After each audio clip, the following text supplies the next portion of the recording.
1 Samuel, capítulo 14. Diz assim, vamos ler do verso 1 ao 5, mas você pode deixar sua Bíblia marcada aí, que depois a gente vai voltar nesse texto, tá? 1 Samuel 14, de 1 a 5. Sucedeu que um dia disse Jonatas, filho de Saul, ao seu jovem escudeiro: vem, passemos a guarnição dos filisteus que está do outro lado. Porém, não fez saber a seu pai. Saul se encontrava na extremidade de Gibeá, debaixo da romeira em Migron, e o povo que estava com ele eram cerca de 600 homens. Aias, filho de Aitube, irmão de Icabô, filho de Finéias, filho de Eli, sacerdote do Senhor em Siló, trazia a estola sacerdotal. O povo não sabia que Jonatas tinha ido. Entre os desfiladeiros pelos quais Jonatas procurava passar a guarnição dos filisteus, deste lado havia uma pedra íngreme e do outro outra. Uma chamava Bozes e a outra Sené. Uma delas se erguia ao norte, de fronte de Miquimás, a outra ao sul, de fronte de Geba.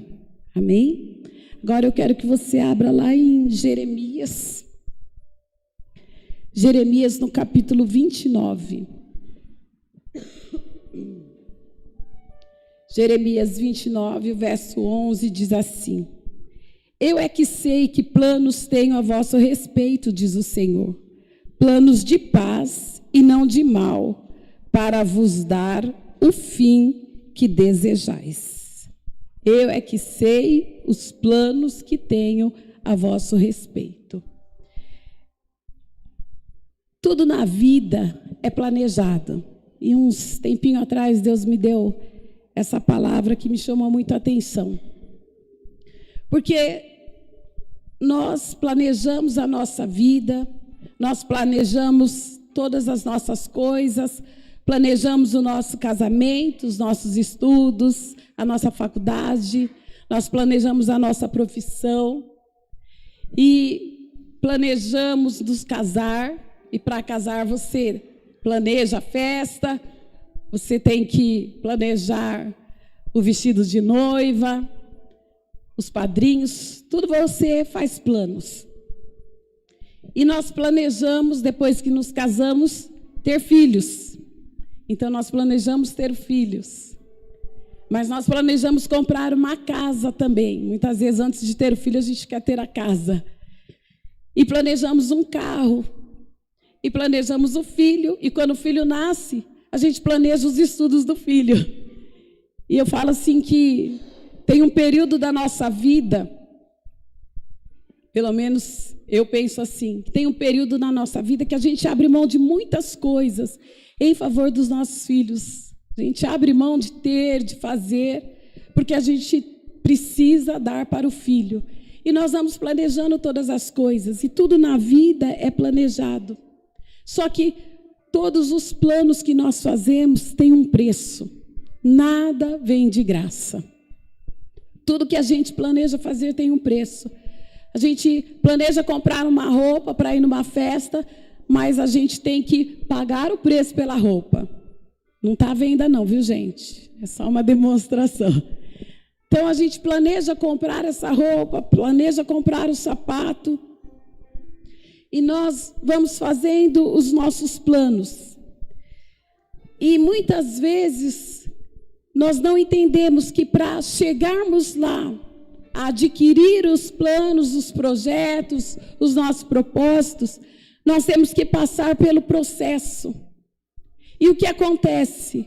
Muitos, no tempo do processo, abandonam, desistem, voltam atrás, porque não quer pagar o preço.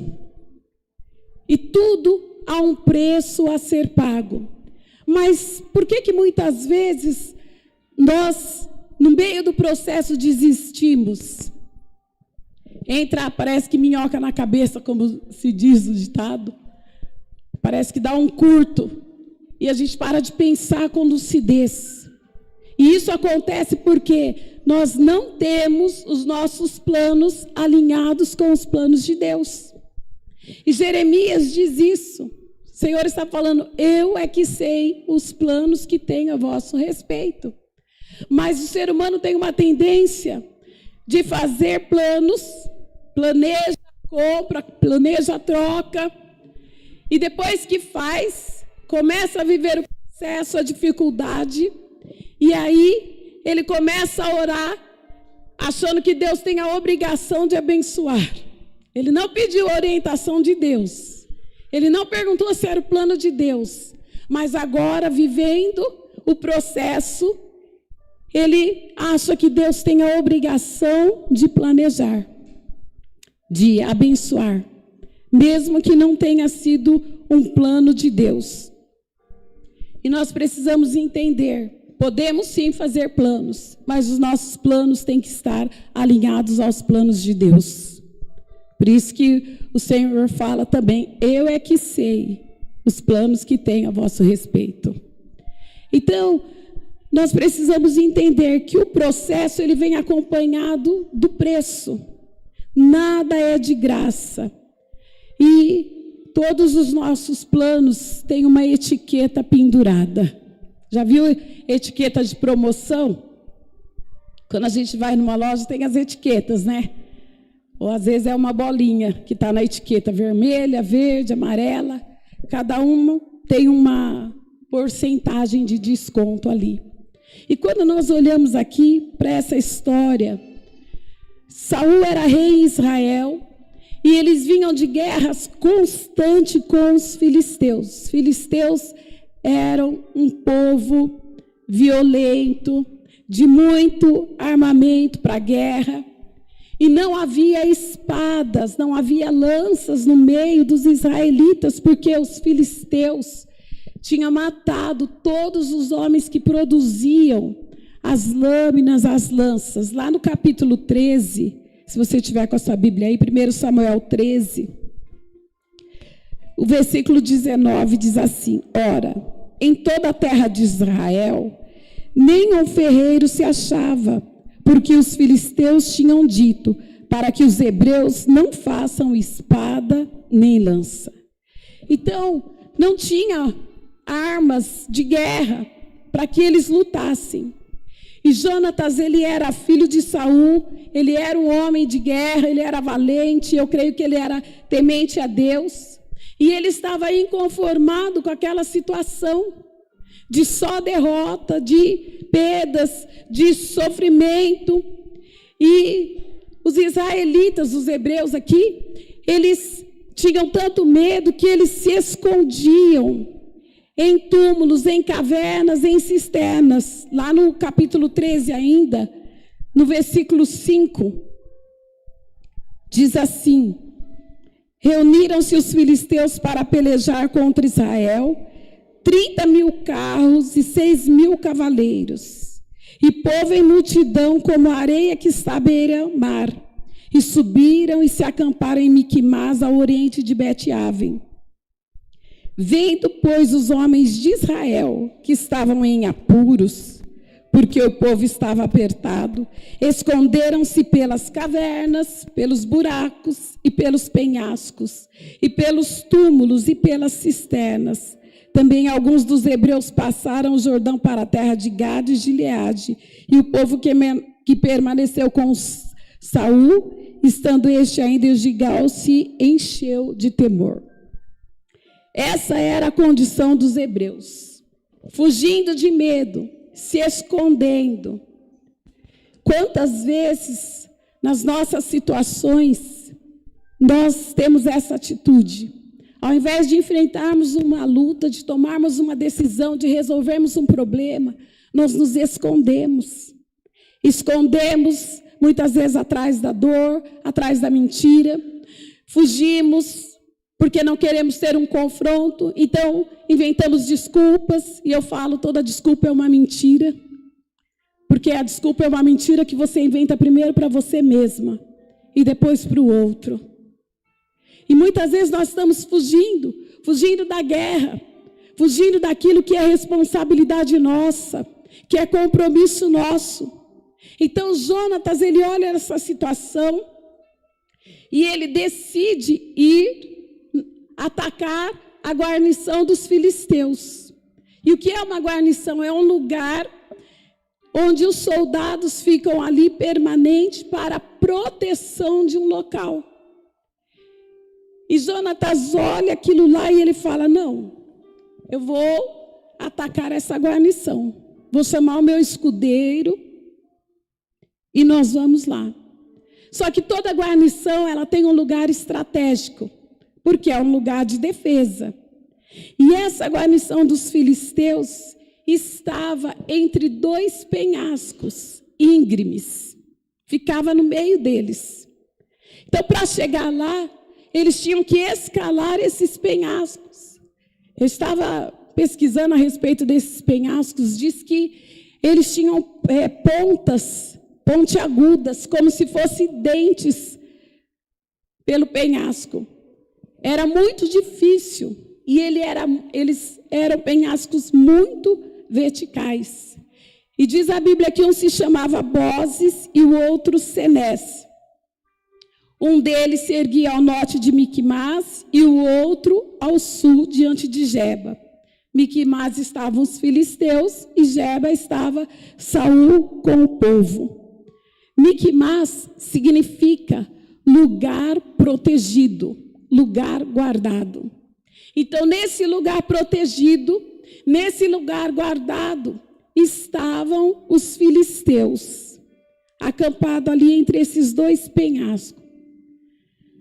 Mas eu, quando estou estudando a Bíblia, eu sou um pouco curiosa. Eu fui ver o que significa esses penhascos também. Bozes significa brilho, é um lugar de brilho. E Senés significa espinhos. Então, um penhasco era o lugar do brilho, e ele era muito liso. O outro era um lugar de espinhos. Eu estava estudando e eu pensei, a gente pode fazer aqui uma analogia em dois tempos na vida do ser humano. Dois tempos que nós passamos. Eu acredito que todos passam em algum momento. O tempo do espinho e o tempo de brilhar, o tempo de ter brilho. E quando eu olho aqui para esse tempo de espinhos, o tempo de espinhos fala das nossas lutas. Lutas que nós enfrentamos diariamente. Lutas que nós enfrentamos a partir do momento que nós fazemos um plano e projetamos algo. Lutas diárias que nós enfrentamos, financeiras, emocionais. Lutas familiares com os nossos filhos, entre os casamentos, os casais. Senés fala das nossas angústias. Aquele dia que o teu peito está apertado e você tem uma angústia que parece que não sai. É uma dor que você amanhece com ela, sem que aparentemente algo tenha muitas vezes acontecido, mas aquela angústia insiste em apertar o coração. Senés fala das nossas fragilidades, daquele momento que você passa onde você pensa que ninguém te ama, que as pessoas não olham para você, que o mundo parece que vai tudo ao contrário do que você pensa, e até mesmo, às vezes que você acha que a sua oração não é ouvida, que Deus não está olhando para você, porque está tudo cinza, está tudo escuro, não tem brilho em nada. Senés fala dos nossos desesperos, e quem nunca viveu isso? O desespero de ver um filho abandonando a obra do Senhor, a casa. O desespero de ver um casamento desfeito. O desespero de ser traído. O desespero e a dor que muitas vezes enfrentamos com amigos, com situações profissionais, dias de escuridão. Alguém já viveu isso? E o Salmo 42 diz assim, o Salmo 42, o versículo 5. Por que está abatida, ó minha alma? Por que te perturbas dentro de mim? Espere em Deus, pois ainda o louvarei. A Ele, meu auxílio e Deus meu. O versículo 6 diz: sinto abatida dentro de mim a minha alma. Lembro-me, portanto, de ti, nas terras do Jordão e no Monte Hermon e no outeiro de Mizar. Por que está abatida, ó minha alma? A nossa alma se abate no meio do processo, porque almas são emoções, almas são sentimentos. E quando as suas emoções, os seus sentimentos, eles não estão curados, no meio do processo, eles te fazem desistir. E tem um texto em 2 Coríntios que diz: não há limites em vós, mas estáis limitados em vossos próprios afetos. E no versículo seguinte diz: falo-vos como a filhos, dilatai-vos. Então, se a Bíblia fala que não há limites em nós, mas as nossas emoções nos limitam, é necessário dilatar a nossa forma de pensar, de entender. E nós só conseguimos fazer isso, queridos, na presença do Senhor. Não há outro meio, não tem jeito. Porque quem pode mudar, quem pode converter a nossa própria alma é o Senhor. Então a nossa alma fica abatida e ela nos leva a viver a dor mais do que necessário. Dar mais valor aos problemas e às dificuldades do que a palavra de vida, de vitória, do que as promessas do Senhor. Porque as promessas de Deus, elas nos sustentam, elas nos levantam. E o Senhor continua falando: eu sou contigo, vai, caminha. Só que a nossa alma fala: para, está doendo, eu estou sofrendo, ninguém está me vendo. E a nossa alma nos impede muitas vezes de pagar o preço para viver o plano.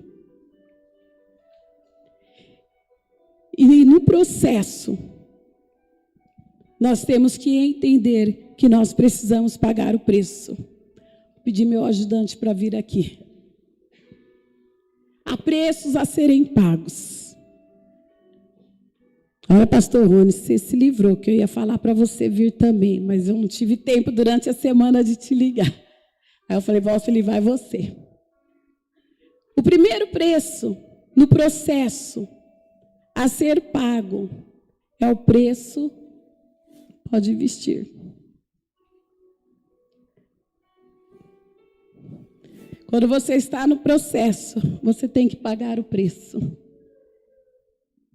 Vestiu errado. O preço de correr o risco. É preciso correr o risco. Se você olhar para Jonatas, quando ele toma aquela decisão, ele correu o risco. Jonatas correu o risco de morrer se ele caísse daquele penhasco, porque era muito íngreme. Jonatas correu o risco de ser morto antes de chegar lá em cima, dos soldados virem eles. E ele tem que fotografar, né, gente? Tem jeito. Vai, pode ir. Então, correu o risco. Sabe o que acontece? Você recebe uma proposta de sair de um emprego e ir para outro. A oferta é boa, só que a alma está falando: e se não der certo? Você vai ganhar mais. Mas se você não correr o risco, você abre mão. E não vai, e muitas vezes perde a bênção. E tudo na vida é um risco que nós corremos. Tem uma moça da nossa corda, ela vai se casar. E ela tinha muito bloqueio para casamento. Ela chegou falando que não queria nunca se casar, ter uma família. E a gente foi conversando. E ela está com o casamento marcado. E um dia eu falei assim, querida, a gente nunca sabe, na verdade. Porque você conhece a pessoa, conhece, convive, mas não mora. Você só vai saber quem é quem quando você mora com a pessoa. É ou não é? Eu me lembrei de uma irmã, lá da igreja de Assis. E ela sempre conta, uma mulher, ela sempre falava, ela é maravilhosa, uma mulher de oração. Ela falava, eu sou sou viúva de marido vivo. Porque ela conheceu o marido dela na igreja. E ela se casou. E quando ela disse que saiu da igreja e foram para a lua de mel, ele falou, foi a última vez que você pisou na igreja. Tinha namorado, tinha noivado, era tudo certinho. Então a gente tem que correr o risco. Corra o risco.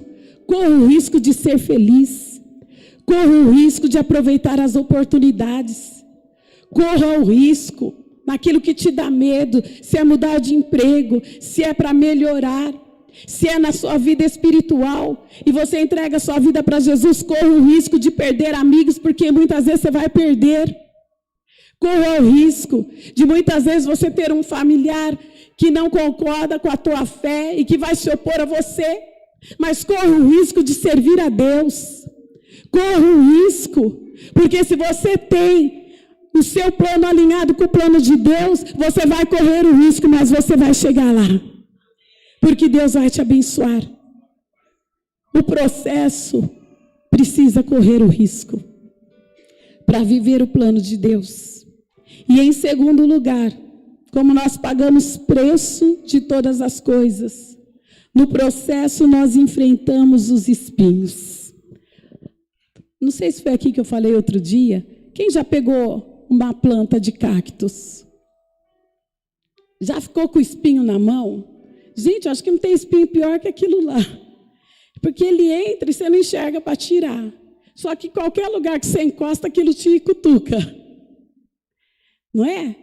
Já viu um limoeiro? Quem já tirou limão do pé de limoeiro? Não tem uns espinhos? Tem um pé lá na chácara da minha irmã. É terrível, a gente vai toda vez se espeta lá. A rosa é linda. A rosa é maravilhosa e cheia de espinhos. Então, no processo, há espinhos que precisamos enfrentar. E qual é o preço do espinho? Diga comigo essa palavra. O processo do espinho é a dor. A dor do medo que você precisa enfrentar. A dor da humilhação. Porque muitas vezes você é humilhado no trabalho. Você é humilhado na família. Você é humilhado entre os amigos. A dor do abandono. A dor da angústia. A dor da rejeição.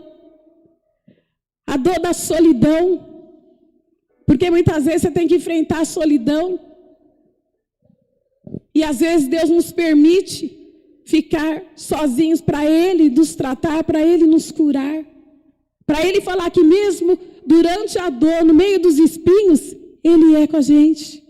Porque nós nos esquecemos. E por que nos esquecemos? Porque a alma fica abatida. E ela fica o tempo todo falando, não vai dar certo, você não vai conseguir. Você está sozinho, você está abandonado. Bozes, aquele penhasco, o brilho, ele era escorregadio. Então, tentava escalar, chegava no pouquinho e escorregava. Jonatas não conseguiu. Então, ele chamou o escudeiro e eles tiveram que ir por esse penhasco aqui, Senés, para chegar lá em cima, escalando. Porém, esse penhasco aqui era cheio de espinhos. Conforme eles iam escalando, os espinhos iam espetando, furando. E lá no versículo 13, diz assim, 1 Samuel 14, 13. Então, trepou Jonatas de Gatins e o seu escudeiro atrás. O escudeiro de Jonatas ia atrás dele. E ainda tem uma outra característica. eles tinham que passar em determinado momento do penhasco, que era muito estreito. Não dava para ir um ao lado do outro. Tinha que ir um atrás do outro. Então, imagine os espinhos e as dificuldades que eles tiveram. Só que Jonatas, ele tinha uma visão. A visão dele estava onde? No Senhor. Eu vou chegar lá.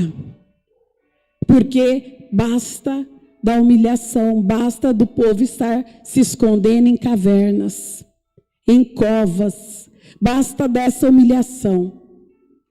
Por isso eu quero te dizer, você pode estar no tempo do espinho, passando pela dor em qualquer área da tua vida, não tire o seu olhar daquele que te escolheu. Não tire o seu lugar, o seu olhar de Jesus. Porque é Ele que te chamou, é Ele que te sustenta. Não é uma pessoa, não é um lugar. Quem nos sustenta é o Senhor. Em todos os momentos, no meio de todas as dores, quem nos sustenta e quem nos supre é o Senhor. Então, quando a tua alma pensar, falar para você que você está sozinho, que você está abandonado, que nada dá certo, que as coisas não acontecem, você fala, eu ergo os olhos para o monte, de lá me virá o socorro. O meu socorro vem do Senhor. Amém? Se apegue a isso, se apegue nessa palavra, e saiba que é possível vencer os espinhos. E o preço é a dor, mas na dor tem um Deus que tudo pode, que não nos abandona. E em terceiro lugar, no processo. O processo também tem o preço. O processo da coragem. E qual que é o preço de ter coragem? É o preço da... Esperar aqui meu modelo pôr.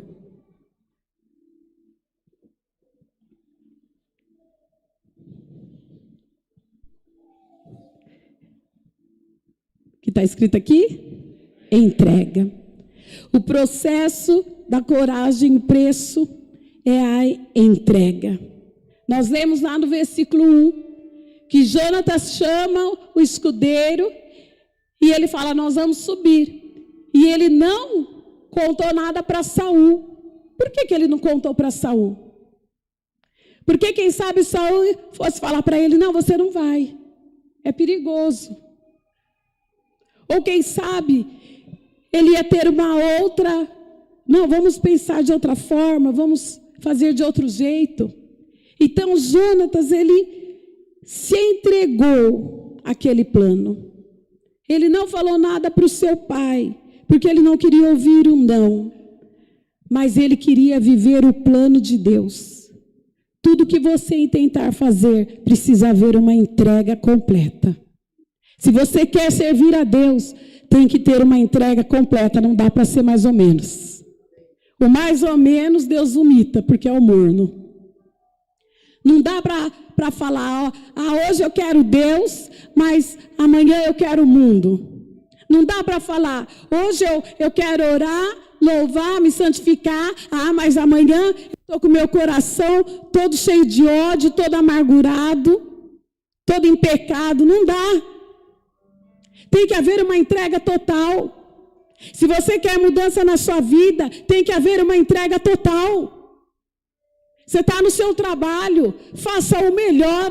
Pode ser que você não esteja gostando muito, mas se entregue. Fazei tudo como se fosse para o Senhor. Entrega total e estabeleça uma meta.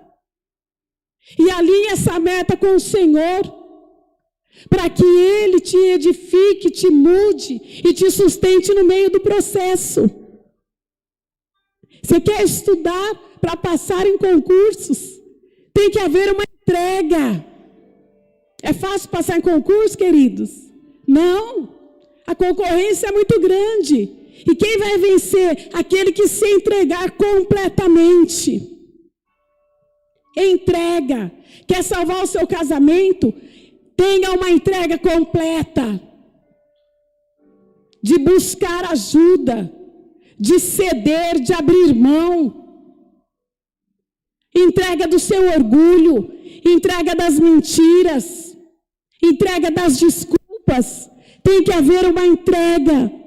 Jonatas se entregou. Ele falou: nós vamos. Nós vamos. E o escudeiro dele falou: ok. Então nós precisamos mudar a nossa vida. Chega de coisas mais ou menos. Tem gente que faz tudo mais ou menos. Limpa mais ou menos a casa, cozinha mais ou menos. Dirige mais ou menos. Faz tudo relaxadamente. Relaxada. Maldito aquele que faz a minha obra relaxadamente. Faz tudo mais ou menos. Para. Se você quer viver o excelente de Deus, faça com excelência. Amém? Entrega, diga comigo, entrega. É preciso haver uma entrega. Entrega para amar, entrega para servir, entrega para entender o outro, entrega para perdoar. Entrega para perdoar. Entrega para realizar. Vai na corda, vai mais ou menos. Vou o dia que eu estou com vontade, está amarrado. Então você está indo, não sei para onde. Não vou nem falar para não ofender. Mas é uma verdade. Tem muito cristão morno. Está morno demais. Está relaxado demais. E nós seremos cobrados. Sabia? Nós seremos cobrados de tudo que fizemos, de tudo que falamos, e a nossa alma está ali contra nós. Por isso que lá em Jeremias também fala que o coração do homem é enganoso, porque é alma, é emoção. E as nossas emoções nos enganam. Elas querem nos paralisar. Elas querem que a gente olhe para o penhasco e fala: não vai dar certo, tem muito espinho. Nada é de graça. Nada é de graça. Se você quer mais de Deus, você tem que orar mais. Tem que ler mais a Bíblia. Tem que ter mais disposição. Tudo tem um preço a ser pago. Amém? Jonatas sabia disso e ele estava disposto a pagar o preço. E em quarto lugar, no processo. Esse é tremendo. Porque é algo que eu acho que é fundamental no processo. No processo é preciso ter fé. Só que a fé também tem um preço. Qual que é o preço da fé?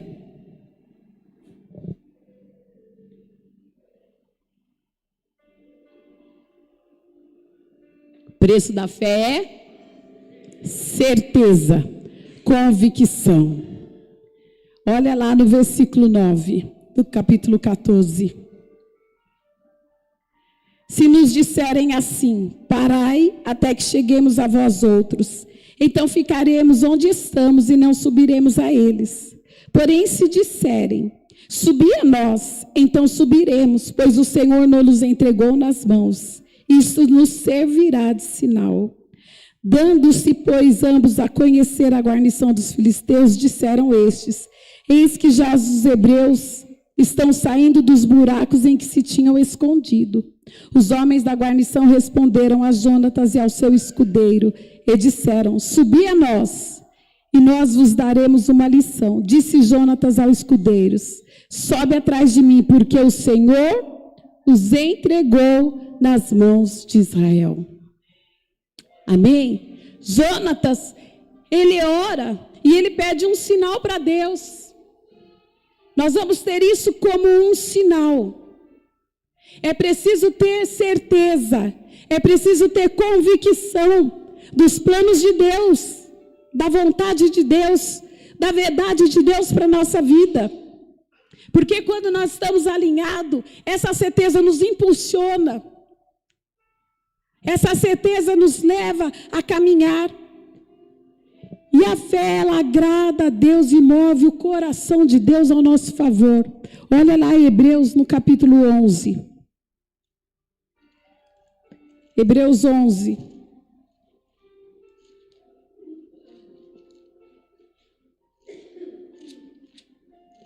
O versículo 5 e 6 dizem assim: pela fé, Enoque foi trasladado para não ver a morte.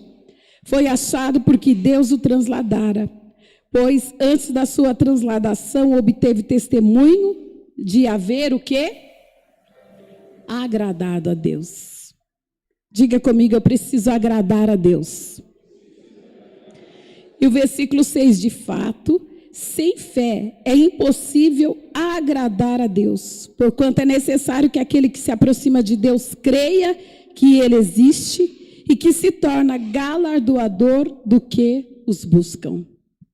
A fé, ela agrada a Deus e ela move o coração de Deus ao nosso favor. Lá no livro de Romanos, capítulo 1, o versículo 17, diz assim: visto que a justiça de Deus se revela no Evangelho, de fé em fé, como está escrito, o justo viverá pela fé. De fé em fé. Quanto mais você exercita a tua fé, mais a tua fé é acrescentada.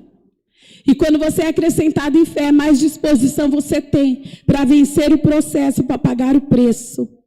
A fé, ela deve ser uma postura do nosso coração e uma atitude da nossa alma em cada situação. Porque a alma vai falar não, mas a tua fé vai falar vai, caminha.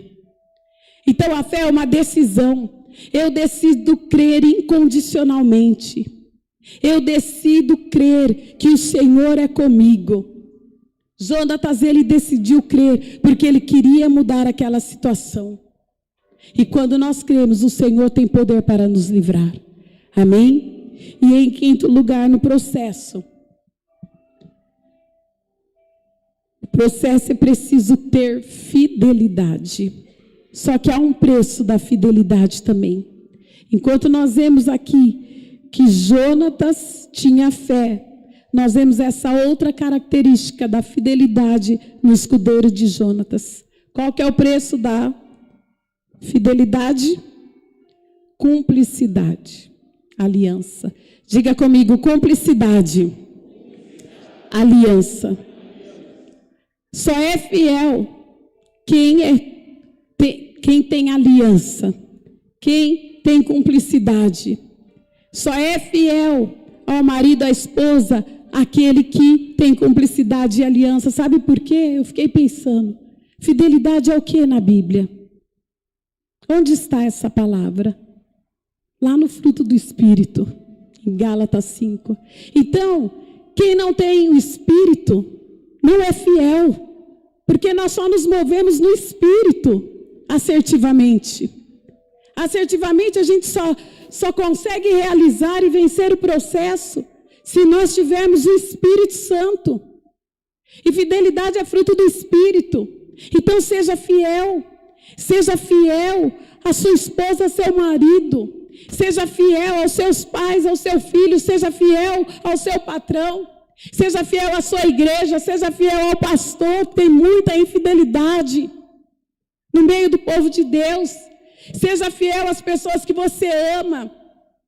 Com respeito, em aliança, em cumplicidade, eu estou com você. Essa característica foi essencial e estava ali na vida do escudeiro, lá no versículo 7. Olha o que diz: então o seu escudeiro lhe disse: faze tudo segundo inclinar o teu coração, eis-me aqui contigo, a tua disposição será minha. Olha, você morrer, estou junto com você. Será que isso tem acontecido nos dias de hoje? Nem de longe, né, pastor? Nem de longe.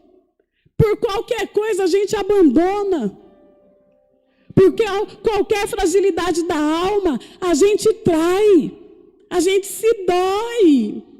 Ai, não quero mais. Vai falar isso para Deus no dia do julgamento.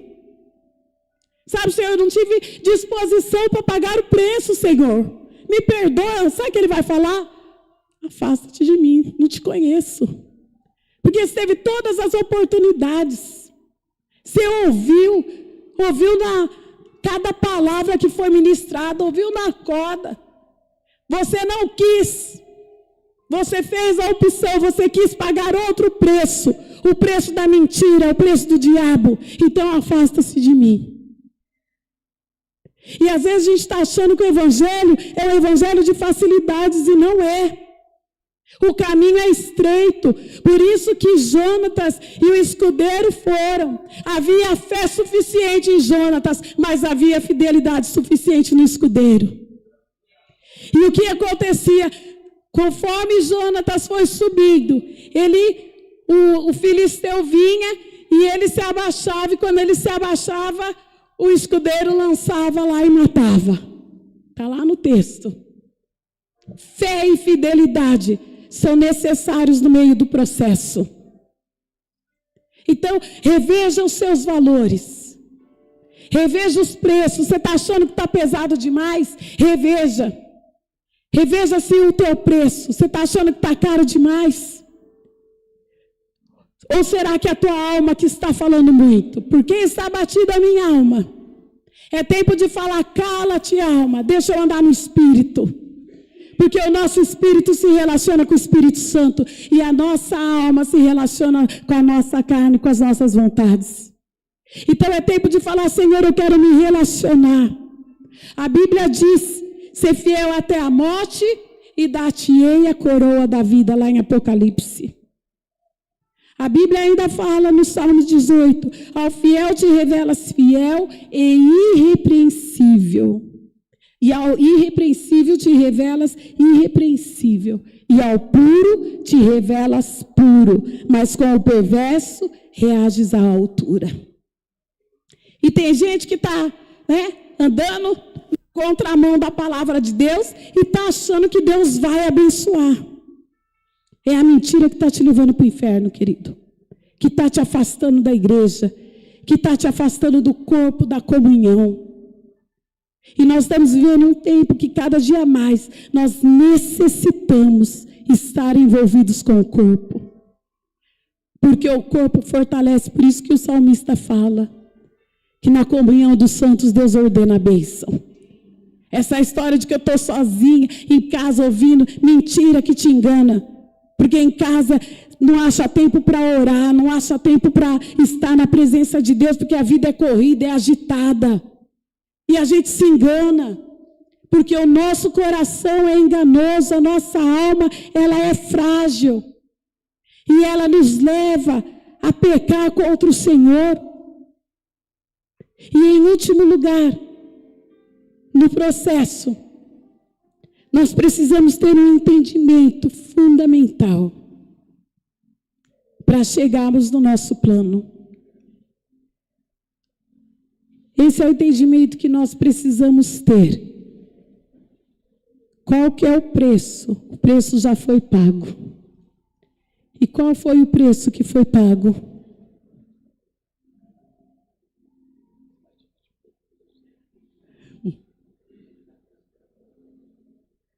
Meu modelo. Qual que é o preço? É o preço de sangue. Esse foi o preço que foi pago pela minha vida e pela tua vida. O preço de sangue já foi pago. Por isso nós temos a possibilidade de sairmos do espinho e de chegarmos no brilho. Amém? Tem espinho, mas tem o brilho para aquele que anda em Jesus. Boazes fala do brilho de Cristo na nossa vida. Boazes fala do tempo de paz. Boazes fala do tempo de suprimento. Boazes fala da alegria, da conquista. Boazes fala da realização profissional, material. Boazes fala do desejo do nosso coração. Mas por quê? Porque estamos alinhados com o Senhor. Jonatas entendeu tudo isso. E foi tremendo o que aconteceu. Lá no versículo 10. Do versículo já lemos até o 12. Vamos ler o 13. 14 e 13. Então trepou Jonatas de gatinhos e o seu escudeiro atrás. E os filisteus caíram diante de Jonatas e o seu escudeiro os matava atrás dele. Sucedeu que esta primeira derrota Sucedeu que esta primeira derrota, em que Jonatas e o seu escudeiro mataram perto de 20 homens, em cerca de meia geira de terra, houve um grande espanto no arraial, no campo, e em todo o povo. Também a mesma guarnição e os saqueadores tremeram, e até a terra se estremeceu, e tudo passou a ser um terror de Deus. Olharam as sentinelas de Saul em Gibeá de Benjamim, e eis que a multidão se dissolvia, correndo uns para cá e outros para lá. Então disse Saul ao povo que estava com ele: ora, contai e vede quem é que saiu dentre nós. Contaram, e eis que nem Jonatas, nem o escudeiro estavam ali. Saul disse a Aías: traz aqui a arca de Deus, porque naquele dia ela estava com os filhos de Israel. Enquanto Saul falava ao sacerdote, o alvoroço que havia no arraial dos filisteus crescia mais e mais. Pelo que disse Saul ao sacerdote: desiste de trazer a arca. Então Saul e todo o povo que estava com ele se ajuntaram e vieram à peleja, e a espada de um era contra o outro, e houve muito grande tumulto. Também com os filisteus dantes havia hebreus que subiram com eles ao arraial. E também esses se juntaram com os israelitas que estavam com Saul. Ouvindo, pois, todos os homens de Israel que se esconderam pela região montanhosa de Efraim, que os filisteus fugiram, eles também os perseguiram de perto na peleja. Assim, livrou o Senhor a Israel naquele dia, e a batalha passou além de Bet-Aven. Olha, houve um tremor no arraial dos filisteus, na terra. Houve um terremoto. Era Deus falando, era Deus mostrando: a vitória está com vocês, é tempo do brilho, é tempo de brilhar. Deus pôs um terror no meio dos filisteus, que eles se matavam, um atirava a lança contra o outro. E sabe qual era? Quais eram as armas de guerra dos hebreus? Enxadas, pás, pau. Porque eles não tinham lanças, eles não tinham armas de guerra. Para Deus não importa o tamanho do problema, não importa o tamanho da dor e da dificuldade, Ele é Deus. Ele é Deus para nos levar a vencer. Ele é Deus para nos dar a vitória. Se nós entendemos que precisa pagar o preço de estar na presença dEle, de nos colocarmos à disposição, de haver uma entrega, de correr riscos, tudo nós podemos, e Deus vai colocar um terror no meio dos nossos inimigos. Amém? Se coloque em pé.